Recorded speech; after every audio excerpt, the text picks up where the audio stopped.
Bonjour tout le monde, bienvenue dans les coulisses du Musée des Beaux-Arts de Montréal. Mon nom est Marie-Claude Sayat et je suis technicienne au service photographique et droit d'auteur. Mon poste, je l'occupe depuis près de 30 ans. J'ai donc pu voir l'évolution du droit d'auteur à travers toutes ces années. Le poste est composé de trois volets même. Je m'occupe des demandes externes, des demandes à l'interne et aussi du droit d'exposition. Les demandes externes, ce sont les gens de l'extérieur, des maisons d'édition, des musées qui désirent reproduire des œuvres de la collection permanente. Ils désirent obtenir du matériel photo et reproduire dans leurs outils de promotion ou dans un catalogue d'exposition. Les maisons d'édition reliées à l'art, reliées à l'éducation aussi ont besoin parfois de matériel photo du musée quand ils veulent parler d'œuvres de la collection. Il peut y avoir également des institutions qui veulent développer des objets commerciaux comme des cartes postales, des affiches, etc. C'est une partie de mon travail qui est reliée au service photo. Car il ne faut pas oublier qu'au musée, nous avons un photographe qui prend en photo toutes les œuvres de la collection du musée. On a aussi une technicienne qui lit toutes ces œuvres à notre base de données. Et mon rôle, moi, c'est de prendre ces images et de les envoyer aux gens qui en font la demande.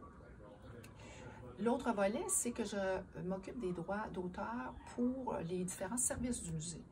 Alors, je dois demander les autorisations de reproduire les œuvres dans différents projets du musée. Ça peut être pour le site web, ça pourrait être pour la revue M du musée, ça pourrait être pour nos catalogues d'exposition, pour notre boutique aussi qui veut développer des objets commerciaux.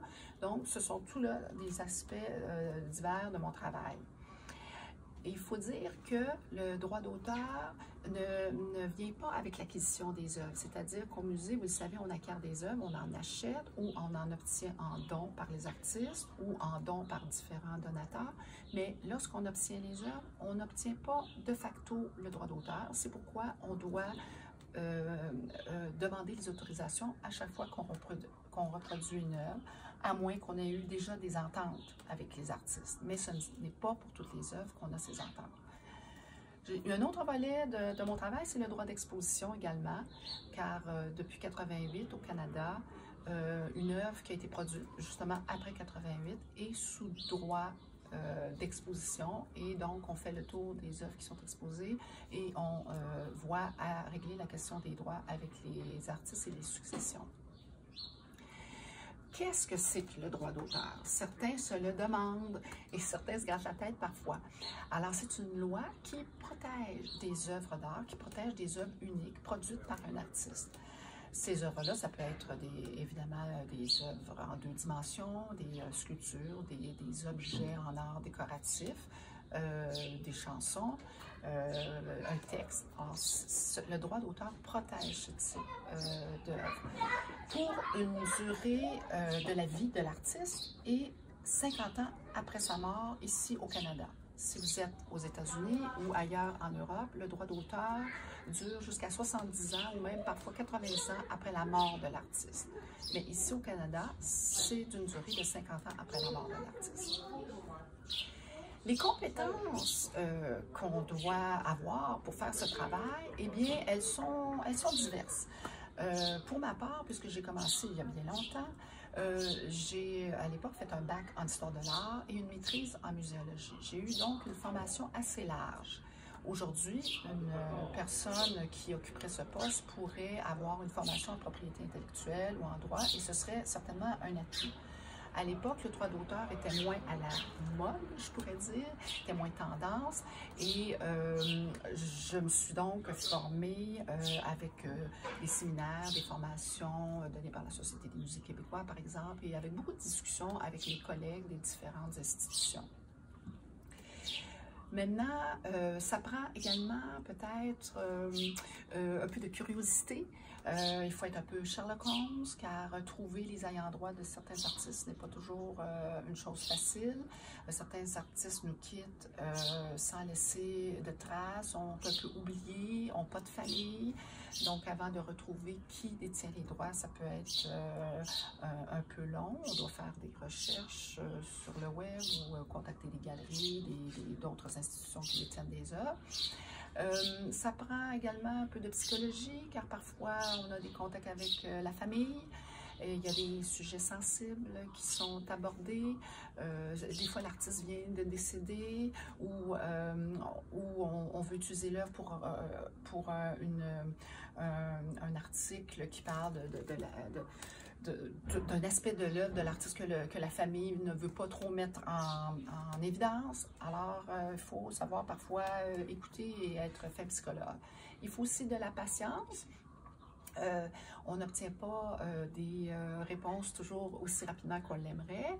Il faut savoir aussi avec nos collègues leur expliquer qu'il faut faire preuve de patience, car nos collègues, surtout les collègues de l'informatique, du numérique, sont toujours très pressés de mettre en ligne des projets fort intéressants, mais nous devons attendre les autorisations. Il faut parfois envoyer des maquettes aux successions pour approbation et il faut attendre évidemment la réponse. Donc, il y a toujours un délai à respecter. Donc, tous ces aspects sont importants pour le droit d'auteur, de même que la négociation, car il y a toujours un aspect monétaire, pas toujours, mais souvent, un aspect monétaire à ces négociations. Et par exemple, avec les sociétés de droit qui ont des grilles tarifaires très établies, eh bien, parfois, on négocie pour essayer de trouver une entente un peu plus raisonnable entre les parties. Alors, pour faire suite à cette discussion, vous m'avez demandé quels étaient les intervenants avec qui je fais affaire le plus souvent. Eh bien, évidemment, il y a tous mes collègues du musée qui m'envoient les demandes, mais je me tourne par la suite vers les artistes vivants lorsqu'ils sont là, bien sûr. Par la suite, ce sont les successions qui représentent ces artistes ou, comme je vous l'expliquais, les sociétés de droit qui représentent les successions et les artistes. Tous les artistes ne sont pas représentés par des sociétés de droit. C'est à leur guise, ils peuvent ou non adhérer à ces sociétés. Les sociétés de droit au Canada, nous avons la SOCAN, qui représente aussi des artistes européens et internationaux, en fait, et canadiens. Et nous avons le CARFAC, RAV, qui est une société canadienne spécifiquement, qui représente les intérêts des artistes canadiens. Ce que j'aime de mon travail, c'est, je pourrais dire, la diversité des projets. Au musée, on a des projets qui vont un peu dans toutes les sphères de la culture et de l'expression de l'art, que ce soit en art visuel. Maintenant, on a des expositions, vous le savez, en mode. On a eu des expositions qui traitent sur les films, que ce soit on a eu des expositions sur le western, sur Hitchcock et l'art, Wildlife, Mapplethorpe, Jean-Paul Gaultier, Picasso et les arts primitifs. C'est très, très varié et ça apporte des couches d'intérêt liées au droit, des couches qui s'additionnent. Si par exemple on pense au film, eh bien, dans un film, dans un extrait de film, on a des comédiens qui peuvent être sous droit, on a de la musique qui peut être sous droit, on a un distributeur, on a un producteur, on a un réalisateur. Ça amène de l'eau au moulin, ça amène plusieurs couches de droit qui souvent il faut obtenir. Un autre aspect qui est fort intéressant, c'est d'avoir contact avec tous les collègues du musée. Alors, j'ai des contacts avec les collègues des communications, les collègues du membership, de la fondation, de la conservation, des archives. Donc, je touche à toute la famille du musée et ça, pour moi, c'est très enrichissant. Je termine en vous invitant à venir nous visiter virtuellement en attendant l'ouverture officielle du musée, l'ouverture en vrai évidemment. Virtuellement, vous pouvez venir sur le site web. Nous avons plusieurs activités qui sont offertes pour vous satisfaire, pour vous égayer. Nous avons un accès à toutes les collections. Les images sont en ligne dans notre section des collections. Ça vous donne une idée de ce qui est présenté au musée. En attendant les beaux jours, il nous fera plaisir de vous recevoir sur notre site web. Je vous remercie et au plaisir de vous revoir.